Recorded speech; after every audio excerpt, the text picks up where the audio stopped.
4 steps to a life-changing mentorship. Join me, Dr. Thomas Lamar, on this episode of Christian Heritage On Air as we welcome the mentor, Mr. Steve Riddell, and his mentee of 3 years, Daniel Craig, to share with us the keys to a successful mentorship. For more information, visit ChristianHeritageOnAir.com. Christian Heritage On Air is a production of Christian Heritage Home Educators of Washington. This webinar recorded on July 2nd, 2013.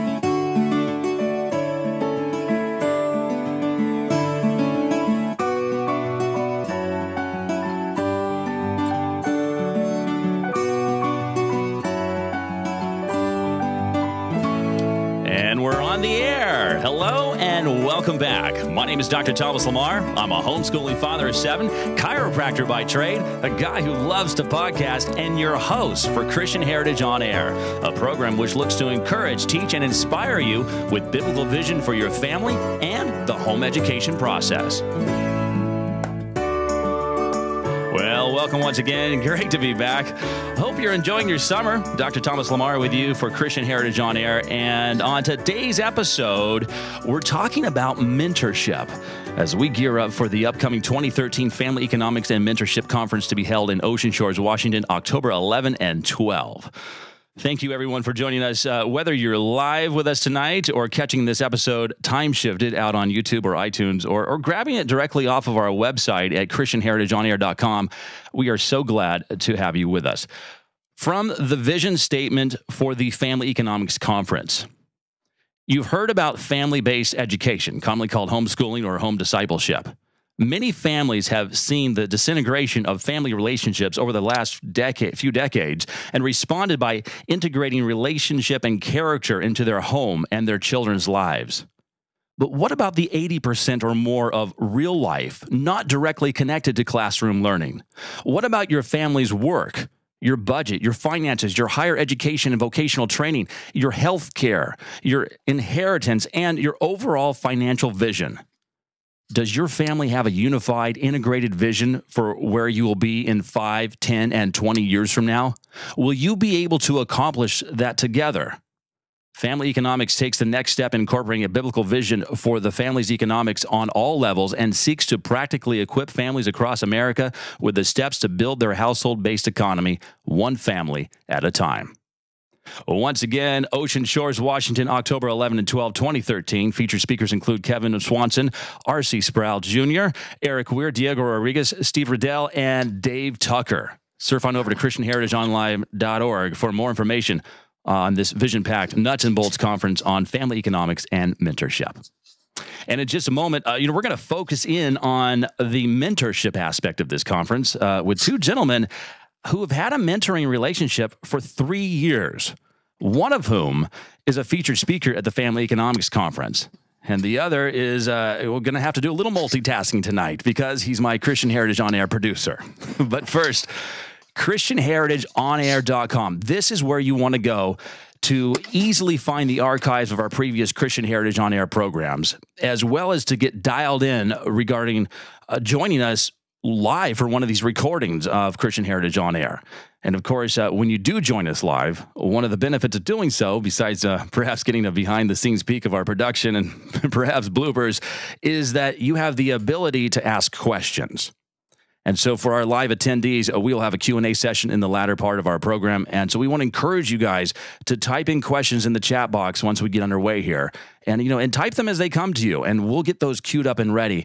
And we may even be able to incorporate them into the show if we're able. As always, we invite your feedback, the good, the bad, and the ugly, so we can best serve you. And know whether we're hitting the mark. And you can do that at ChristianHeritageOnAir.com. And if you do like what you're hearing, well, please let us know, of course. But more importantly, let your friends know, too. Well, tonight, as billed out, we're going to learn the 4 steps to a life-changing mentorship. Since the current systems of higher education are failing, there has never been a better time to cast a vision of biblical discipleship applied to the vocational training and equipping of the next generation. And to help us discover the keys to a successful mentorship, it's great to get behind our microphones at Christian Heritage On Air 2 gentlemen who have the track record of a 3-year mentoring relationship together. The mentor is the COO of Blinds.com, the world's largest online custom blinds retailer, and the mentee juggles a number of balls for Christian Christian Heritage Home Educators of Washington, one of which involves dealing with me. He's also the Regional Admissions Director for College Plus. Please welcome our mentor, Steve Riddell, and his mentee, Daniel Craig. Welcome, gentlemen. Thank you. Good to be with you again. Yes, definitely. Well, I certainly want to hear about your mentoring relationship that the two of you share, and how and why that all started. And I'm sure that that's just going to kind of organically come out as the interview goes on. And if it doesn't, I'll make sure it does. But before we do that, and actually before we launch into what the 4 steps are to a life-changing mentorship, I want to get kind of basic here. When I hear the word mentorship, my mind almost immediately thinks of apprenticeship. Am I very far off base with that, Mr. Riddell? Well, I can understand, Tom, why that comes to mind, because the two can be closely associated. But I think there's a major difference between the two. In my mind, if somebody was to apprentice, they would go out to somebody and they would find out what to do and basically how to do it. I think the difference with mentorship is mentorship takes it to the next level, which is helping a young man or a young woman understand why things work, and imparting wisdom and understanding in areas that apprenticeship may or may not produce. We think of apprenticeship as really looking at the process of things as opposed to a deeper understanding. Especially if you're talking with a Christian young person, you want them not just to understand the principles of the world as the world looks at it, but also the principles of God. And so the understanding of that and the connection of all those things as to why it works and what the foundations are found in Scripture, I think are real important in a business context. So what does the Bible say about mentorship? Well, I think while it doesn't come out and say mentorship, I think there are many examples in Scripture that are indicative of that. In the book of Proverbs, we're told that in the multitude of counselors, wisdom is found. This is geared to the idea that we're just supposed to have mentors in our life that are able to impart wisdom. And as we seek out older people that can impart that, we find that wisdom manifests itself. Okay, I want to play devil's advocate here. Okay. Aren't the parents, aren't they basically the mentors of their kids? Is it really necessary for someone else to step in and fulfill that role? Well, it certainly begins with the parents, and I'm not suggesting that someone else play the role of a parent. I certainly would never want to usurp that kind of authority, and I think families have to be very careful who they bring into that circle of influence, and certainly that circle that you would consider to be a mentor. The parents absolutely have that responsibility, but what I think, if you remember back maybe 2 years ago, what we found out was that the ball of being in business for oneself got kicked, especially within the homeschool community. And as that did, what I noticed was that many families had this idea they wanted their young men to have businesses of their own, but almost universally, all of them worked for someone else. Mm. So the idea of being able to mentor a young man into being in business for themselves can be quite difficult. And I think what mentorship does is it bridges the gap between what a family possesses in terms of knowledge, skill, and understanding, and allows for additional people to provide influence in their lives to the point where, if they're chosen well, and if they believe on the same lines as what the family does, and they're not coming in and harming the relationship between the parents and the son or daughter, I think that the value then can come out. And I certainly think that we found that to be true with my work with Danny. Yeah, if I could interject right on that point, as I look back on initiating the relationship with Mr. Riddell, if you met my parents, you would know that they're the last ones to throw up their hands and say, "Okay, we've taught him everything we know. Now somebody else can take care of him." Absolutely. I'm still living at home with mom and dad, and still continue to have a very intense mentoring from both of them. It's sort of a 2-on-1 chiseling experience that is a real blessing. But the addition of Mr. Riddell to the picture was designed to basically say, okay, we think Danny has some gifting and opportunity in the area of sales. We don't know much about sales. Who could teach him about sales that could teach him sales from a biblical perspective, and in a way that he's not going to learn sales from someone like he would in a pagan university situation. So I know that for mom and dad, they weren't abdicating in any way. They were simply trying to continue their vision of biblical discipleship and education, and that's why Mr. Riddell, as a discipler, even in the area of sales, was brought into the picture. Okay, so that makes sense. So basically, you're saying, hey, my son, my daughter is interested in this particular area or field of study or occupation, and I, as a parent, don't really possess the skills to help them take it to the next level. Let's find somebody who is a strong Christian that can help us with that is in that field. Is that, am I right there? Yeah, that's right, and I think that's where this idea of mentorship really comes to fruition in the skill levels of young men who seek it out. I certainly didn't wake up one day and say, okay, I'd like to mentor young men. That was not my goal in life, but I will say that I have had that opportunity as time has gone on, and it's provided a good avenue for other people to seek out wisdom in areas that they may not possess within their families. Okay, just so we're real clear, I'm sorry. You guys are still in a mentoring relationship currently as we speak. Is that correct? Yes. Yeah. Well, I mean, I keep trying to get rid of him. He keeps coming back. Yeah. As it started out, and I think this is important for those that are listening who are younger, who are my age.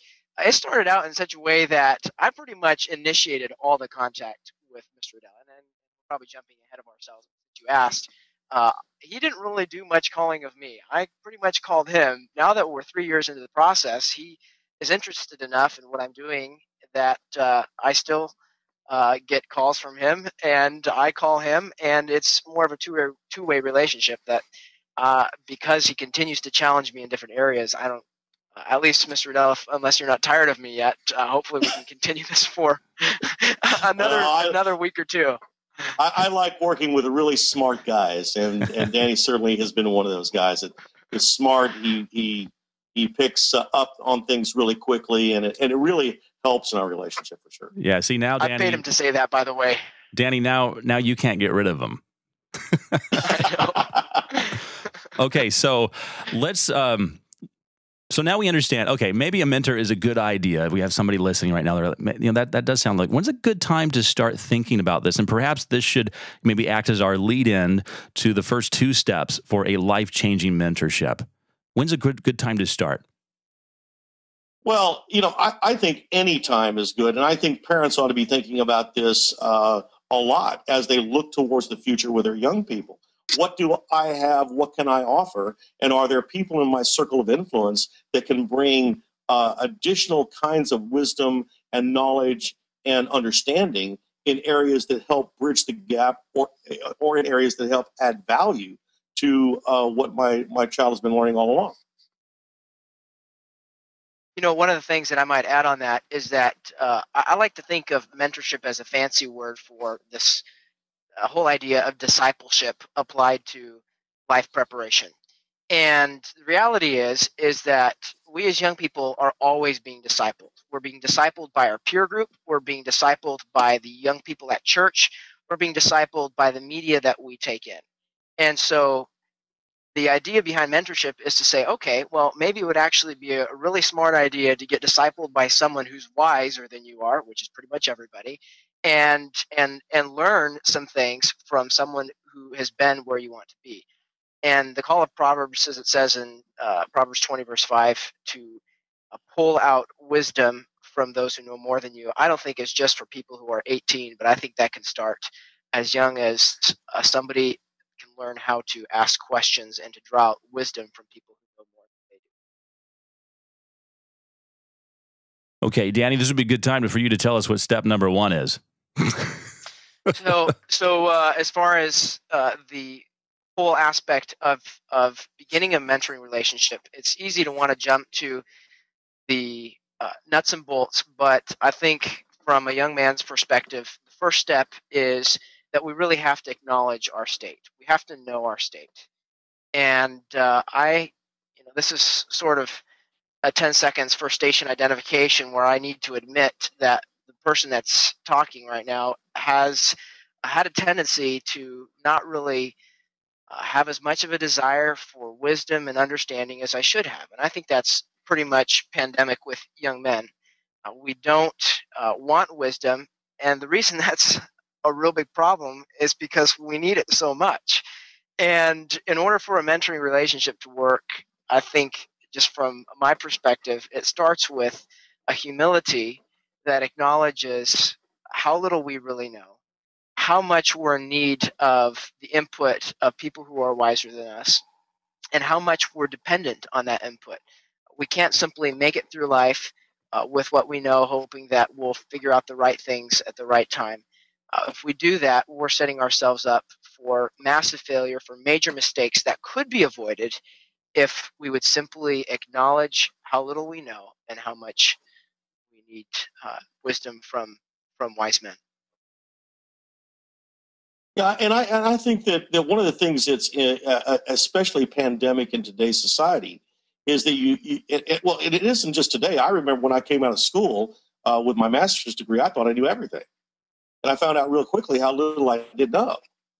And so I don't think young men are particularly in a state where they recognize their weaknesses and that they are being brutally honest about it and understanding what are the steps they need and what are some of the wisdom that they need in order to be able to get to where they would like to be.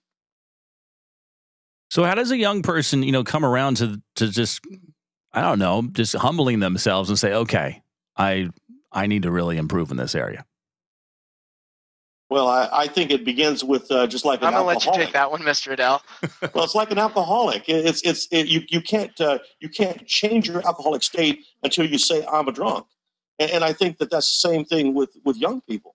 I think young people can't begin the step of moving in a direction until they decide that I am in need of this kind of help and wisdom if I'm going to get to where I want to be. Mm-hmm. And it's really difficult for people to do that because it requires a humbleness, I think that Daniel was talking about, that really is something you really rarely see. And that's what was interesting about our relationship when it started.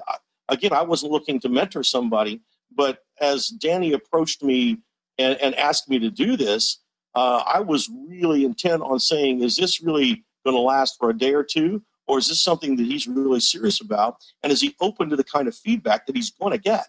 And it isn't going to necessarily be good. Yeah, if I would have known that up front, I would have thought twice about initiating the relationship. I mean, nobody's ever accused me of beating around the bush. Yeah, for sure. So one of the things that you brought up, Mr. Riddell, that I just want to give an example of in our relationship was this whole idea of knowing where you want to head. I think one of the reasons that we don't know our state and know our need for wisdom is that we never try anything that requires more wisdom than is required for playing a video game. And so I remember one of the conversations that you and I had. This is actually the first trip we took down to your place like 3 or 4 years ago. We were sitting across from each other at dinner time, and Mr. Riddell starts asking me questions. And I didn't know him that well at the time. And he says, so, Danny, what are the next few years of your life hold? And I'm thinking, oh, this looks like a brain exhausting exercise. Maybe I can pass on this one. But he persisted, for example, would you like to be married? And I'm thinking, okay, yes, check, marriage. Let's put that on the list. Great. Thanks for giving that to me. Okay. When would you like to be married? Let's say pick an age between 20 and 30, 25. Okay, great. Okay, so you want to be married by age 25 or at least be prepared. So are you going to need any money to get married? Yeah, me plus wife equals kids. Let's put some money in the bank. Sounds good. How much money would you like to have by age 25? How much would you like to have saved up in the bank? I was kind of ambitious at the time. Okay, let's say $70,000 saved up in the bank. He says, okay, interesting. And this is what he's continued to do, the way he's continued to challenge me ever since. He said, that's great. how much does that mean that you need to have saved up, and how much you need to save and make every year between now and the time you turn 25? And I probably got eyes that were about as big as grapefruits. And I just realized, man, I've got to get on the stick. I've actually got to do something right now and begin taking steps in the direction I want to go. Well, how do I take those steps? I have no clue, which is exactly why we need mentors as young people, why we need to receive first humbly the input, the wisdom, and instruction from our parents, and then begin to seek it out wherever we can get it. If we want to head somewhere and we don't know how to get there, the best place to start is to start seeking wisdom from other people. Mr. Riddell, those are some great questions. Can I put my application in for you to be my mentor? Stand in line. Okay, so we understand that our young people, they need to understand that they need wisdom and that they're lacking it. If we move into step two... I think pride also is a factor that we haven't really touched on, but it's pride that keeps somebody from getting there. And I think that's an important piece to remember. Absolutely. So we need to lay that aside and be brutally honest with ourselves. Right. Now... Yeah, and I think that leads to the second step, which is what you just brought up, Mr. Riddell. You have to have a heart that's not proud, but that's humble and is filled with desire for wisdom. And I'm again going to pass this one back to you, Mr. Riddell. How do we deal with pride as young people? You're still working on that with me, aren't you? Well, I'm still working on it with myself. I mean, it's not something that is just epidemic with young men. I think pride is a problem for all people, and it certainly is what keeps us from doing a lot of the things we know we should do. But I think it's one of these things where you have to look introspectively at yourself really hard, and not just understand your need for it, but understand that you've got your heart, is where it's at. The Bible is all about heart change. And as our hearts change, then we become more open to the things from above. And it's one thing for me to share wisdom with somebody. It's certainly another person to be able to hear it. And therein lies the difference. And I think we can hear certain things. We hear certain things from our parents, but that doesn't mean we really hear it. There's a difference between speaking to the ears and speaking to the heart.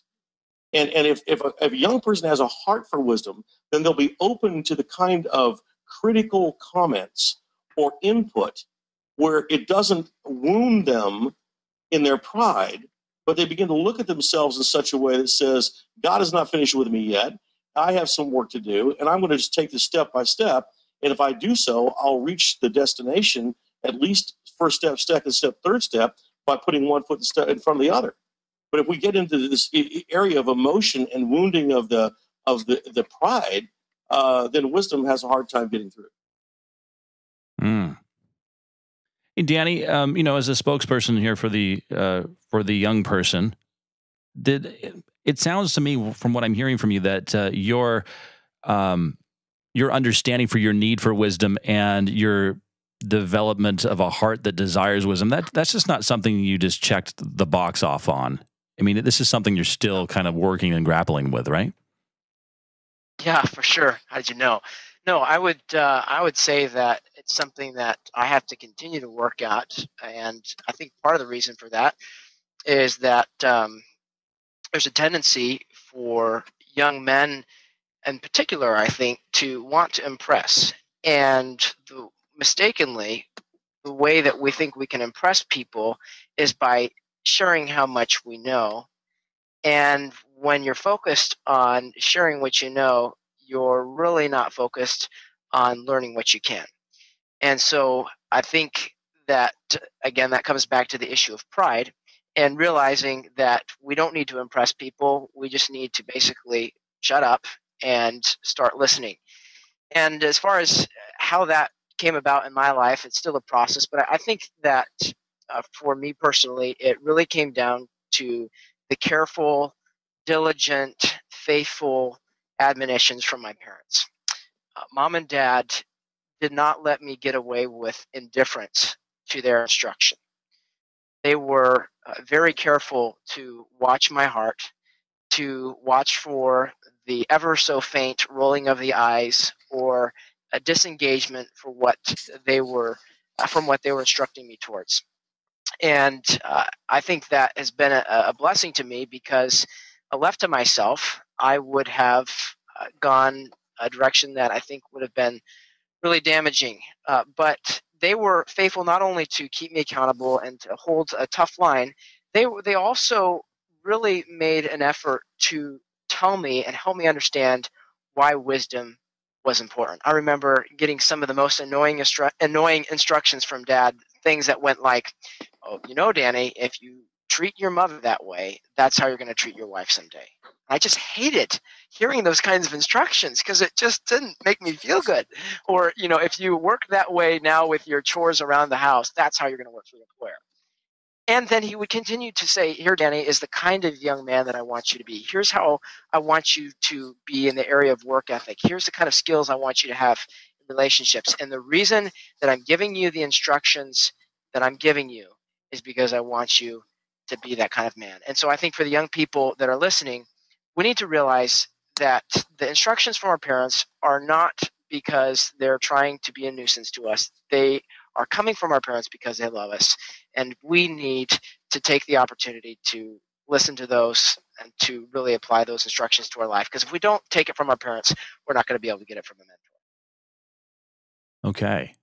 Hey, I want to just maybe just kind of press pause on this for a second and flip this, because we're talking a lot about the young person. And Steve, you mentioned that you didn't wake up one day saying, "Hey, I want to be a mentor today."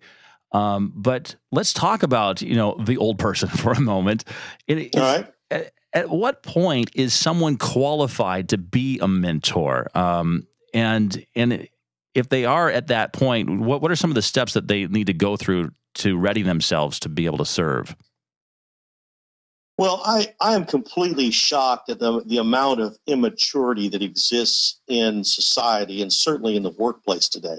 I run a rather large organization, and if you ask me whether the organization, for the most part, the people in it, would they tend to be more mature or immature, I would have to continue to say immature. I've worked with a number of large organizations, and in almost every situation, you find that people act very immaturely, even though they are mature sometimes in age. But maturity isn't an age thing. And so what happens is that if you have immaturity, mentoring or teaching immaturity, there is only one outcome, and that is immaturity. And so to the degree that this is a age thing, I'm not sure I agree with it, but I do think it's a maturity issue. And have I reached the age of maturity? I'm shocked at the amount that you can look at as somebody in one body, and they can be both mature and immature in the same body. The most we can hope for is that God grows us into maturity as time goes on, and then we get less immature. And so as qualifications go, I pray about that all the time. The last thing I want to do is mess a young man's thinking up, and certainly cause my brother to stumble. And if what I'm doing with Danny causes him to stumble in any way, that would just be devastating to me. So what I have to be careful of is making sure that I really understand the certain things at the base level. And that's why I get back to what I said to you earlier. Apprenticeship is what and how. But you really have to understand why certain things work.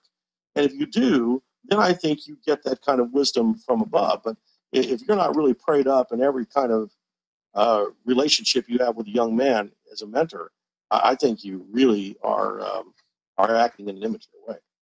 Now, did you have a mentor growing up? Yeah, well, I had several, and I wouldn't say that they would be necessarily labeled as Christians, but I do believe that I've had a lot of mentors along the way that imparted some really, really good advice. I remember when I was speaking competitively in school, I used a quote that says something like this: "When I was a boy of 16, my father was so ignorant I could hardly stand to have the old man around. But when I became a man of 21, I was shocked at how much he'd learned in 6 years." and I think that's what young men go through. I mean, they go through this idea that they know it. I certainly did, and I had to go through the school of hard knocks. I thought I I thought I knew everything when I graduated from college. I came roaring into job interviews thinking that I was the only one they would consider. And I was completely shocked that there were people just like me, and in many cases, far better than I was. And as you get to that understanding that you really don't know everything, then I think you become more open to the things that people want to teach you. Okay, I'm watching the clock here, and I know my producer is probably thinking the same thing. Let me help set up the third step for our life-changing mentorship. Okay, so I'm a young person.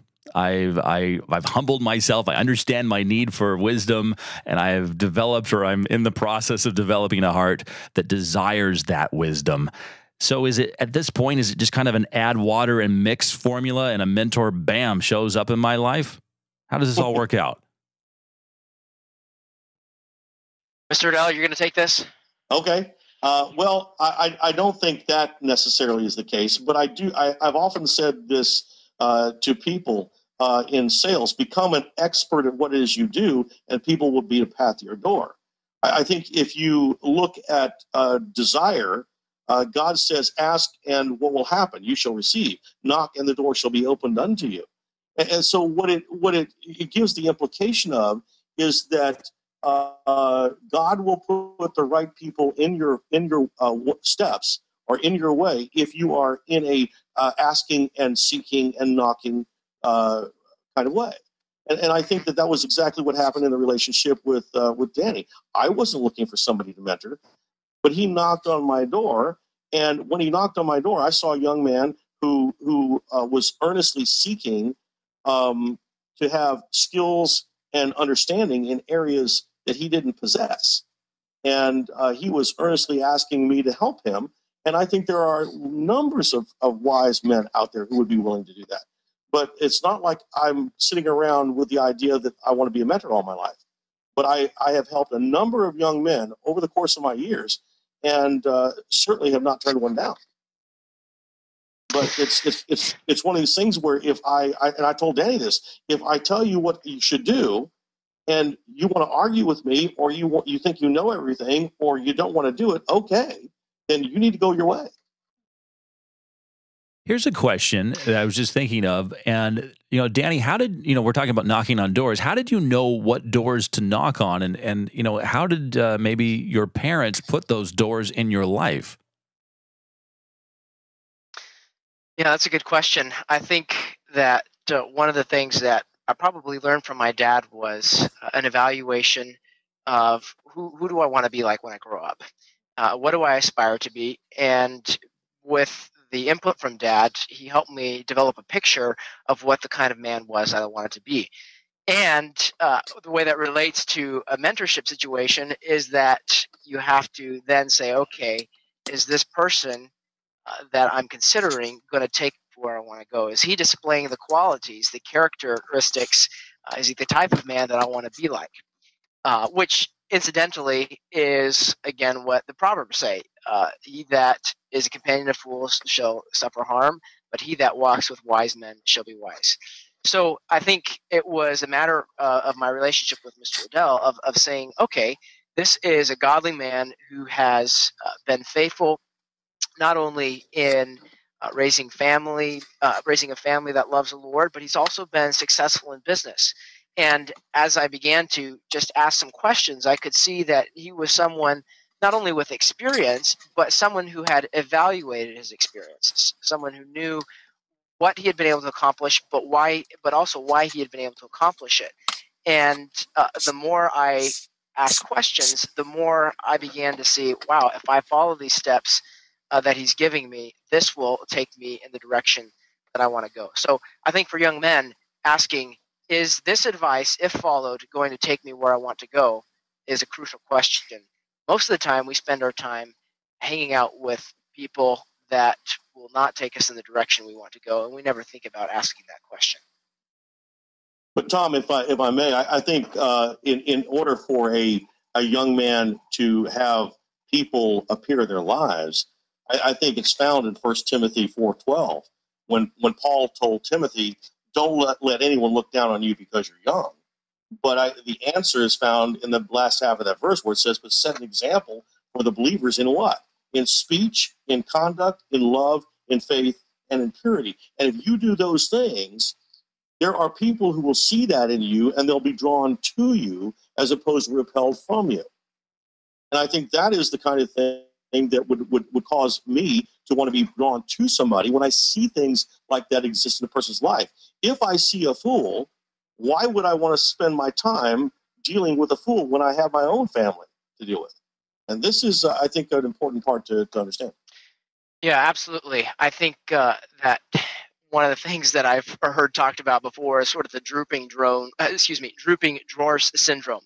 And it's the whole idea that you are a young man who's characterized by sloppiness in your dress, in your actions, the way you carry yourself, in your interests, basically the whole aura about you is sloppiness. And if you come up to a potential mentor and you say, hey, dude, you're so awesome, can we just like hang out at coffee together? He's probably just a random guess, not going to be really interested in investing much time in you. But if you come to someone and say, Mr. Riddell, I listened to 3 talks that you gave at our homeschool conference, and I noticed 3 main things that could apply to me. You taught me A, you taught me B, you taught me C. And those are amazing lessons, and I hope to apply those as soon as possible. But I know that there's more I could learn from you. Can I take you out to breakfast at 7:30 next Tuesday morning? And if in the way we initiate contact with a potential mentor, show that we're someone who wants to seek out their advice desperately and will begin to apply it. If we show that we're worth investing in by our communication, by our intensity, by the fact that we've already been listening, and we can demonstrate that we've been listening by sharing what they've taught us, then I think that's going to make it much more likely that a mentor will want to invest time in us. Steve, did he pay for the breakfast? Oh, absolutely. Yeah. That's good. But I got him to take me out to dinner, and that cost 10 times as much. Let's talk about some of the nuts and bolts behind a mentor relationship. What is it that you guys do? Do you meet? Do you have a 30-minute conversation, or how does it kind of walk us through how you guys play this out? So I think in order for a mentoring relationship to be successful, there has to be some avenue for applying the advice that's given. For me, I had the opportunity to start a sales position. I had no idea I just had basically no clue what I was doing with sales. And as a result, I got this position, and I don't know why I was hired, but I got the position and I realized, hey, I'm totally going to flop on this opportunity if I don't get someone to help me and to tell me what I need to know. So for me, it was as simple as, wow, I really need this input in this area of sales. Who knows more about sales than I do? And we had already started a little bit of a relationship with the Riddell family. My brother was already had eyes on Mr. Riddell's daughter. And so I called Mr. Riddell up. Yeah, there's the connection. Now the truth comes out.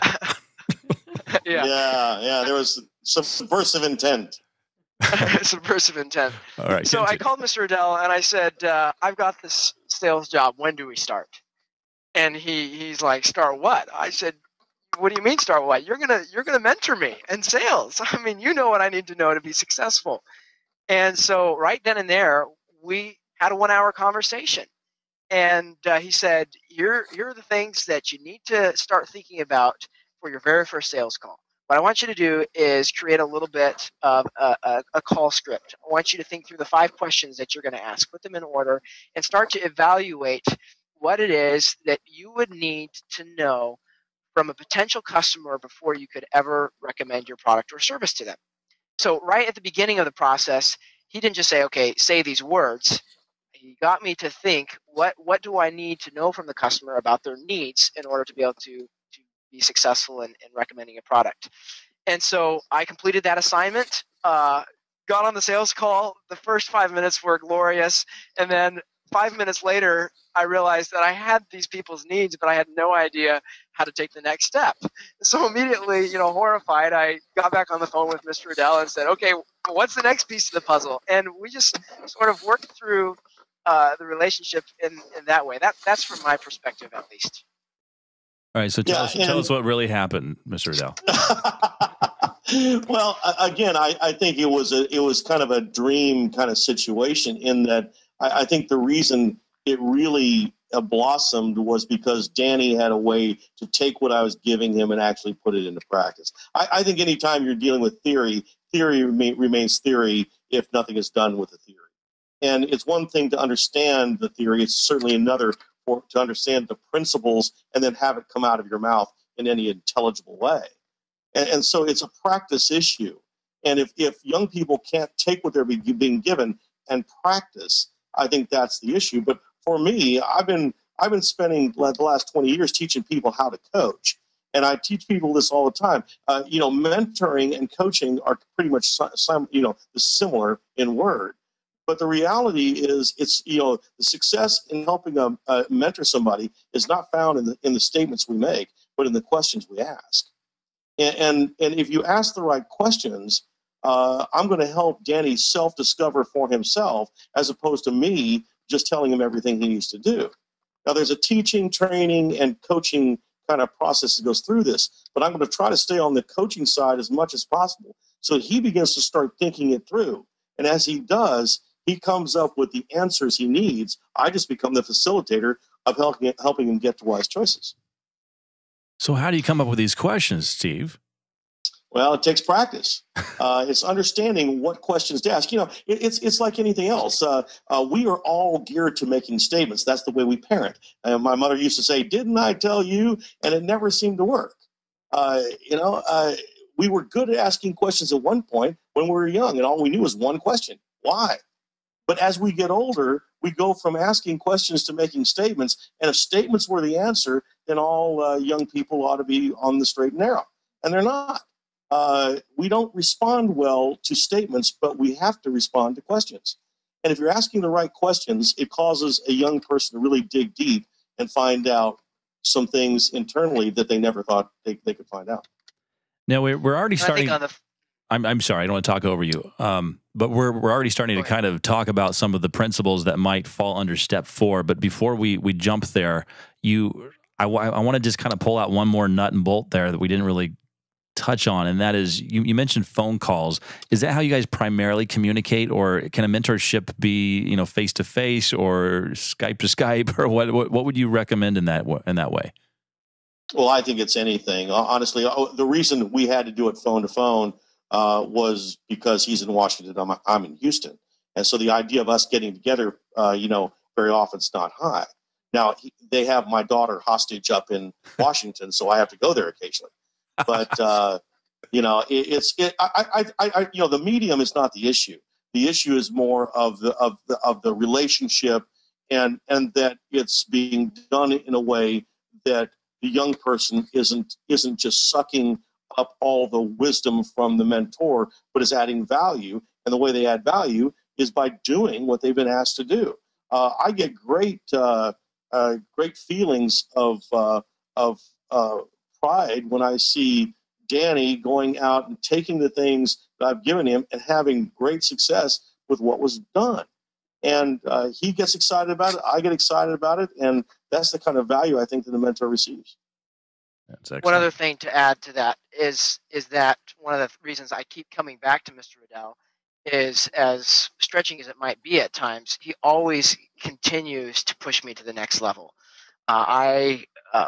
Within about a year of mentoring with Mr. Riddell, was the youngest person on the sales team, but was the highest performer. Not because I'm a great salesperson, but because I had this great mentorship with Mr. Riddell.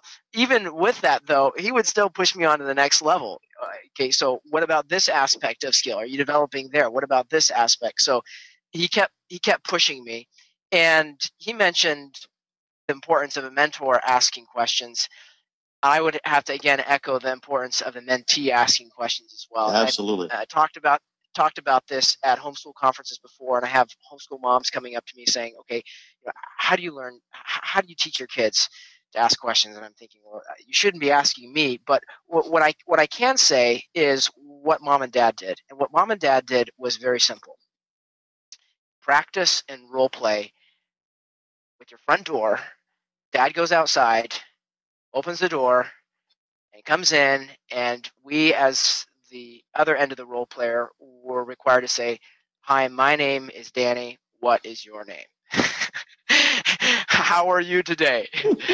Thanks for coming. Can I take your coat?" And we would actually role play this over and over again. We'd learn the basic questions. "Hi, my name is Danny. What is your name? How are you? Can I take your coat?"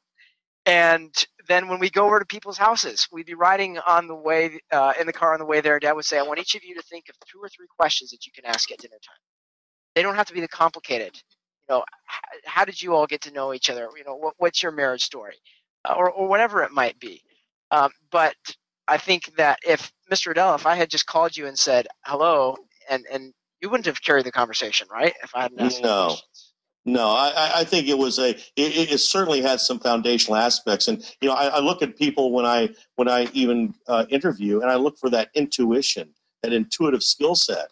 And I think that's what Danny's talking about is parents need to build that intuitive skill set. They may not be good at asking the right questions, but you got to know you should.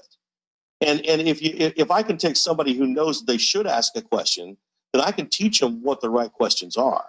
And I think that's what I had seen in Danny. I got to tell you, anybody who knows Neil Craig, I even find myself confessing to him in areas that I wouldn't normally do, because he's got this art of asking questions in such a way that you just are drawn to have to answer. And he's the most amazing questioner I've ever seen. Yeah, I've been subject to that myself. Yeah, you know what I'm talking about.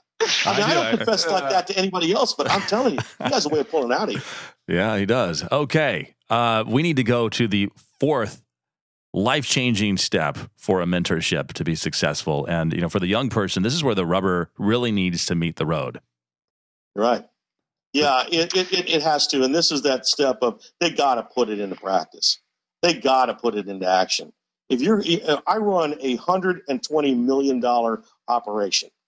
The last thing I need to do is spend more time with somebody who is not going to do what I'm asking them to do. And if I'm going to take my time to do that, which I'm happy to do, the last thing I want to do is work with somebody who's going to hear what I have to say and either going to argue argue with a best practice, or who's going to take it and not follow up with their homework. And I think this is what I really appreciated about Danny, was that he took the things, he studied it, he put it into practice, and he could even send me sales calls of tapes where he actually demonstrated the action. And it wasn't always done perfectly, but it gave us the ability to be able to refine and revise and redo. And when you're taking consistency towards the steps of outcome, you wind up getting there in pretty short time durations. Danny wound up, by the way, not just becoming the best salesperson at College Plus, but he wound up teaching all the other ones as well how to sell. That's pretty good, my friend. I didn't pay him to say that either. So one of the things that comes to mind with this is that there's the whole question of how do you get a mentor to want to mentor, and what value are you bringing to them? And I think, as Mr. Riddell said, in a lot of cases, there's a value for a mentor of just seeing that their wisdom is being passed on and that somebody's doing something with it. When you start a mentoring relationship, it's probably easy to set up the first meeting. It's a lot more difficult to set up the second meeting, because then the mentor starts thinking, this guy is going to keep coming around. Do I really want to put my time into this? I was willing to do it the first time. Why should I keep doing it? And boy, based off my experience with Mr. Riddell and talking with many other wise men, if a young man comes back around and says, you told me this, that, and the other thing in our first mentoring relationship, in our first meeting together, can I share with you how I've applied those and the difference it's made in my life or my work? I don't know I'm starting to mentor some young men, and that's totally thrilling to see that what you're teaching is actually being applied. And my immediate response in those situations where I'm actually mentoring a man that's younger than me is to say, okay, well, here's the next thing you need to start working on. So I think that doing something with the advice that we're given is the litmus test of whether or not we really want the wisdom. Because Well, even if we're good at asking, I'm sorry. I got to say this. I had a young man that I was talking to who's interested in having me mentor him, and he asked me a question, which I thought was a great question. He said, "I know why I want to mentor with you, but why would you want to mentor me?" Nice. And before I thought about it, I said, I don't want to. And I know he was shocked by that, but it's like, I told him, I said, look, I don't wake up every day trying to figure out who I can go mentor. It's not something I think about. But I will tell you that the value that I'll get out of it is going to be greater than you will. But it is only to the extent that it's profitable for both of us. And for you, it's about information, wisdom, and understanding. For me, it's about seeing somebody grow in the grace of the Lord, and that he's taking what has been given to him, and then when somebody comes across his desk and asks him to do the same, he'll be equipped to be able to follow suit. And I think that is where we extend our ability to be able to disciple others. One other thing on that is that I think with this whole idea of doing something, at the end of the day, this comes down to our willingness to engage in hard work. Yeah. Are we actually going to be willing to roll up our sleeves and go to work?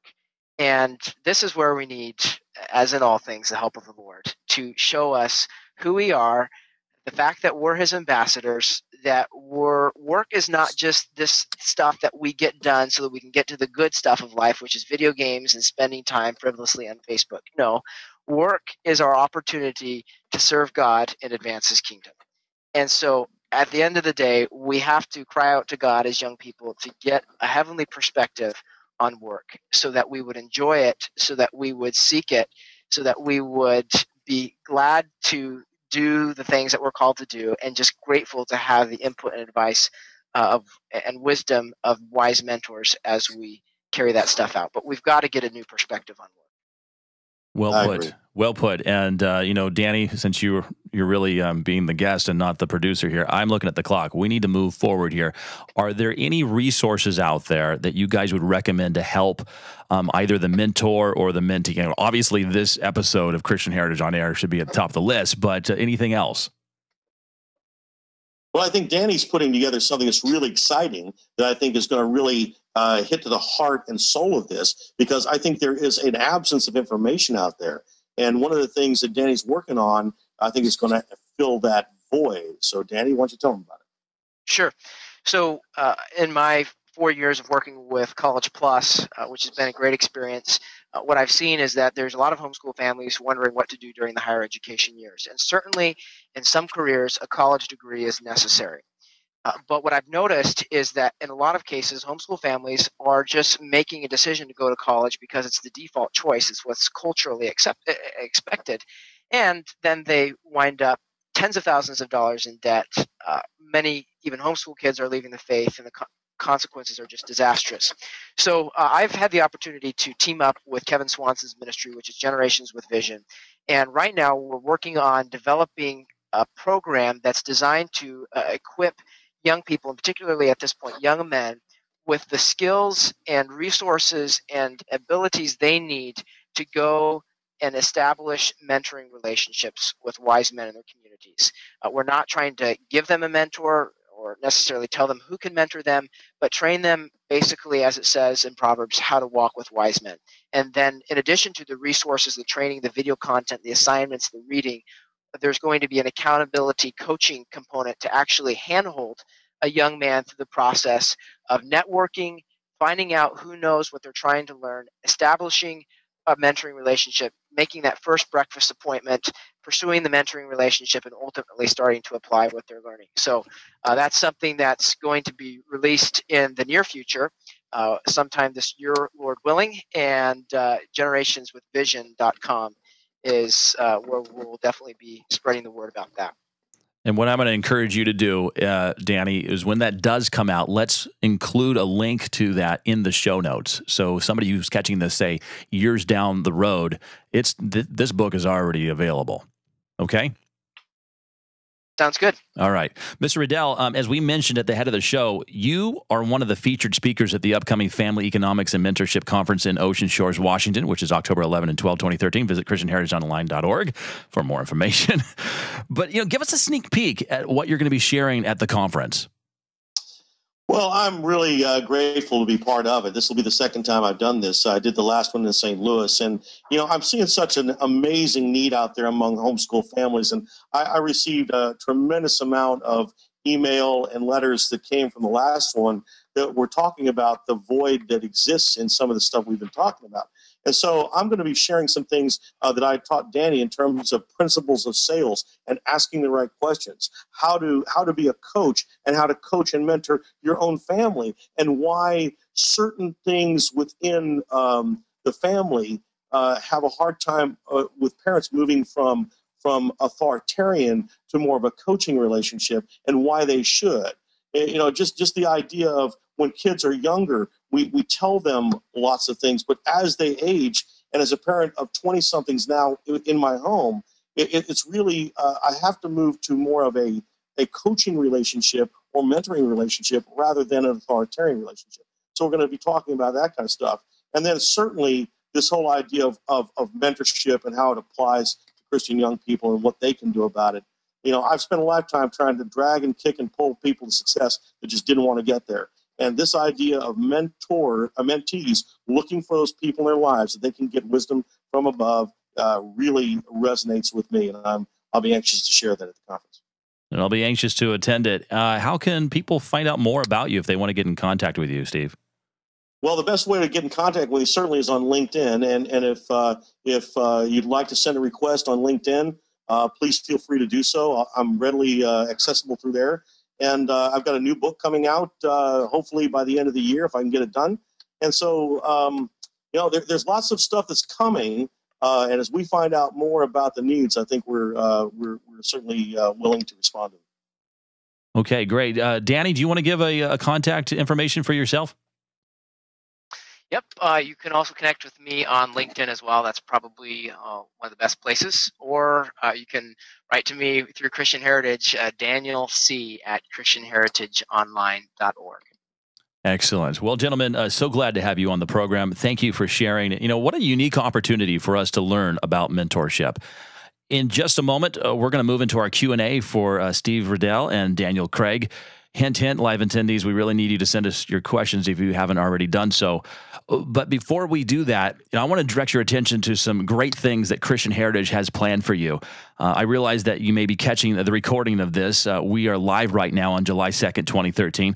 Regardless, though, if you are in the time frame of that or you're years down the road, go ahead and check out ChristianHeritageOnline.org under the Events tab for more information on what's coming up. But Christian Heritage has their regional kickoff picnics happening on September 7th, 2013 in 6 different locations here in Washington: Ferndale, Puyallup, Battleground, Everett, West Richland, and Spokane. This is a chance to connect with old friends, meet new friends, and build lifelong relationships with people that are really on the same page as you. And it simply is a great day for fun and fellowship. And if all that weren't enough, it's free. Don't forget your lawn chairs, picnic baskets, and game supplies. And bring other homeschooling families too. That's September 7th. And then, of course, October 11 and 12 of 2013, Christian Heritage is partnering with the Family Economics and Mentorship Conference in Ocean Shores, Washington's best oceanside getaway. Join us for this vision-packed nuts and bolts conference on family economics and mentorship for the whole family. Featured speakers include Kevin Swanson, R.C. Sproul Jr., Eric Weir, Diego Rodriguez, Steve Riddell, and Dave Tucker. And so, whether it's the powerful speaker lineup, the interactive panel discussions, or the opportunity for one-on-one encouragement, you'll be equipped to take the next steps in incorporating a biblical vision for your family's economics, education, and life preparation on all levels. By the way, I'm told it is the sunniest time of the year in Ocean Shores, so bring your beach toys. ChristianHeritageOnline.org is where you want to go for more information to sign up. And speaking of the Family Economics Conference, we're getting our Christian Heritage on-air microphones all fired up for Kevin Swanson. He joined us on the program on Tuesday, August 27th at 7 p.m. His topic, Getting Back Together, how to reintegrate the 21st century family in work and provision. Make sure you tell your friends and sign up to be a part of this live broadcast by surfing on over to ChristianHeritageOnAir.com. And, well, if you're live with us tonight, guess what? You're already signed up. Okay. It is time to move into the mentorship Q&A. Let's see what questions are coming in for Steve Riddell and Daniel Craig. And I have a question right here. Here's a good question. We've been talking about, I guess, the good sides of mentorships. But what if you have a mentorship relationship that just isn't working? How do you go about, exiting gracefully? Well, I think what you're on the verge of, Mr. Riddell. Well, I think it's really, it's emotionally difficult, but it's necessary to do. If I had a young man I was mentoring, and he just wasn't, making any progress, and our time was essentially being wasted, I would have told Danny, I said, look, it seems like you're not really ready for this. And I think it's time for you to go back to the drawing board and figure out what it is you want. And when you're ready to put things into practice, then contact me with me. But until that time, I really can't offer you anything more than I've already given. And I think that is something that would be perfectly doable and certainly not easy, but it's the right kind of conversation to have. Is it appropriate, you think, I know you guys are still currently in your mentor relationship. Is it appropriate to have like I don't know, for lack of a better word, a term limit? Well, I don't think so. I think that's up to the individuals. I certainly haven't put a term limit on Danny. He's kind of family now, so it's kind of hard for me to do that. but unless he gets cranky, and then I do. But the idea is I've grown from mentor to friend. And I think that is really what the essence of our relationship is now, much more so than mentor-mentee. And it's that idea that I get as much back from Danny as he gets from me. And at some point in time, I think when it approaches that, it's really what you really want, because he's walking with friends. And to me, I consider him to be a great friend. Here's a question from Robert. That's nice of you. Yeah. Yeah, you can just kind of just marinate in that for a minute. I have a question that just came in from Robert. Robert. I do call him whiny every now and then. But. All right, you two. I hang up when he does that. I can turn this car around right now. Okay. Robert says, young men who are ready to be mentored are about as rare as men willing to give their time to do it. What's wrong with young men? Ouch. I better take that one. Well, there's a number of things that are wrong with us. We've touched on a few of them. Pride is one.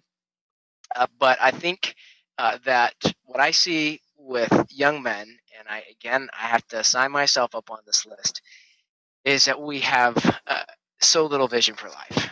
We are literally stuck with thinking about the latest clothing trends, the number of friends we have on Facebook, and a number of other things that matter about us little. We don't know where we're going. We don't know, therefore, how to get there. And certainly we're not asking who do we need to talk to get the wisdom that we need to head in that direction. So we have to get a perspective on life. Mr. Riddell helped me with this. I think it also helps when parents ask questions that challenge young people to think bigger. But I think, again, in my experience, the challenge has been for me to not think about the here and now as much as I do about the future and what God's calling me to do and how I can prepare for it. And ultimately, all of that comes down to gratefulness. If we're grateful for what Christ has done for us, then we will respond in love by wanting to serve him. And I don't think we're grateful enough, certainly, for what Christ has done for us. We're not grateful enough for the wisdom and instruction from our parents, and so we're not thinking about how we can take what they've given us and go to the next level. So that's one thing I would say. I think the other part that I've seen is two words: immaturity and self. Immaturity is you see it happen all around you, and there's this real focus on self. What is Facebook? Facebook is nothing more than self-focused.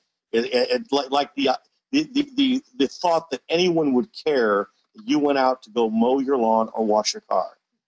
It's this idea that people are consumed with it, and they become consumed with self to the point that they really have little tolerance for any imparting of wisdom in their lives.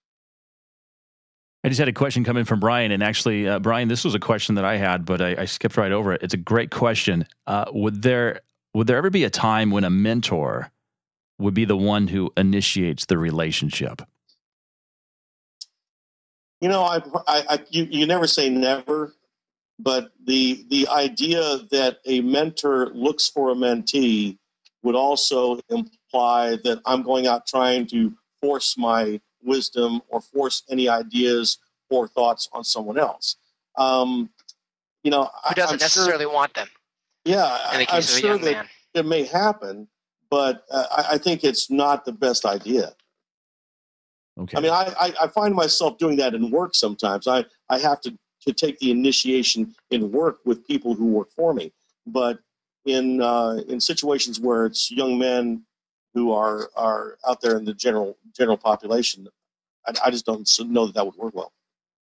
It makes complete sense. You know, our conversation today has been really... Go ahead. You have something else, Danny? I'm sorry. I was just going to add that I think what might be behind that question is that we're all supposed to be motivated to make disciples. But I think it's pretty obvious to a lot of mentors that most young men aren't interested in being a disciple. And I've had the opportunity, as we've developed this mentorship program, to interview a lot of different wise men who have tried mentorship. And one of the resounding themes is it does not work if there's no interest on the part of the mentee. So yeah, I would say that it's possible for the mentor to initiate, and that can be good, but boy, that's not going to last very long if we don't have, as we've been talking about, that heart for wisdom and the desire to even be a disciple or a mentee. Sure. You know, I'm going to have one more question here, and then we're going to wrap up. And I want to just thank everybody for staying late with us right now. Our conversation has been very heavy on talking about men and males, but let's not forget about the ladies. Can you speak to female mentorships just for a brief moment there, Mr. Riddell? Yeah, I think that it's biblical in context. The older women are to teach the younger women, and I think if you want a clear example in the Scripture, that's where it is in terms of what really should happen. And so. When we talk about young men, I really think that the audience should substitute young ladies right in there with it. I see no evidence to suggest that the group of counselors is just applies only to young men. We certainly have situations in families where wisdom needs to be imparted to both young ladies and young men. My wife has taken time to mentor a number of young ladies and impart wisdom and understanding in areas that lead their hearts to the home. If you take a look at the homeschooling communities today, what we see very clearly is that women are trying to find their way out of the home and men are trying to find their way into the home. And women are becoming leaders in many areas because men are content to let them do so. So I think there's a number of things that have to change if we are going to get back to biblical concepts of both marriage, families, and certainly how things work in life. Excellent. All right, you guys. Wow. Thank you so much for tonight. This has been absolutely amazing. I know a lot of people are going to be blessed by what you guys have shared. And Danny, of course, is familiar with our format here on Christian Heritage On Air. And so, Danny, it's time for the final word. So I'm going to let Danny start. Share with our audience, Danny, as we wrap up, a final word on mentorship from the young person. So since this is a homeschooling audience, I might close with this thought, and that is that I'm reminded of the parable of the talents. And in the parable of the talents, we read that God gave, or rather in the story, a master gave different servants different amounts of talents. And I want to suggest that in that story, if you're a homeschool student listening to this program, young man, young woman, doesn't matter, you're the person that's been given 10 talents. And as young people who have been homeschooled, who have had parents that have sacrificed their comfort, sacrificed their time, many other things to invest in us so that we would be the leaders of the next generation, so that we would serve the Lord, we have the obligation to take those talents and to invest those talents to be sure that 10 years from now, we start bringing a return. And as we think about mentorship, I think one of the best ways to invest the talents is to start thinking about where do I want to head, and how can I start applying and furthering my span of wisdom, counselors, the people that are putting into my life, so that I can be the kind of young man or young woman that my parents have been training me to be. We have to be grateful for what we've been given, and we have to start doing something with it. And Mr. Steve Riddell, our mentor tonight, your final word on mentorship. Well, I think it's absolutely imperative that a man be really careful about the steps he takes, because people are watching. And as you survey your life and you survey the things you have done up to this point in time, it's kind of like when I sat down to write my first book. I typed and typed and typed and typed and typed and thought I had written tons, and then when I printed it out, it was on 3.5 pages. And I thought, man, this is going to be tougher than it is. And I think we really need to take a self-assessment of ourselves and ask ourselves, are we walking in such a way that others will see Christ living in us, and others will see things that they aspire to? And if that's the case, then I think at that point, people will begin to start knocking on your door. But then you have to have the wisdom to know that what it is that you teach them can absolutely affect them, both in a positive way and in a negative way. And I would never want to let that happen if you take a young person down a path that he shouldn't go. All right, everyone, thank you so much. The music there is a sign that this episode of Christian Heritage on Air is coming to a close. Once again, I want to thank our guests, Steve Riddell and Daniel Craig, for joining us on the program. Thank you, guys. Thanks for having us. All right. Keep in touch with us with your feedback and comments over at ChristianHeritageOnAir.com. We're here to serve you as you move through your family discipleship and homeschool journey. Thank you, Danny, for all of your expert behind-the-scenes work and in front-of-the-scenes work as well. Thank you to my wife, Carrie, for helping me to multitask tonight. And thank you to everyone on the board for this fantastic opportunity to serve. So until next time, this is Dr. Thomas Lamar, and may God bless you as you diligently pass on a vibrant Christian heritage to your children for God's glory. Good night, everybody, and God bless.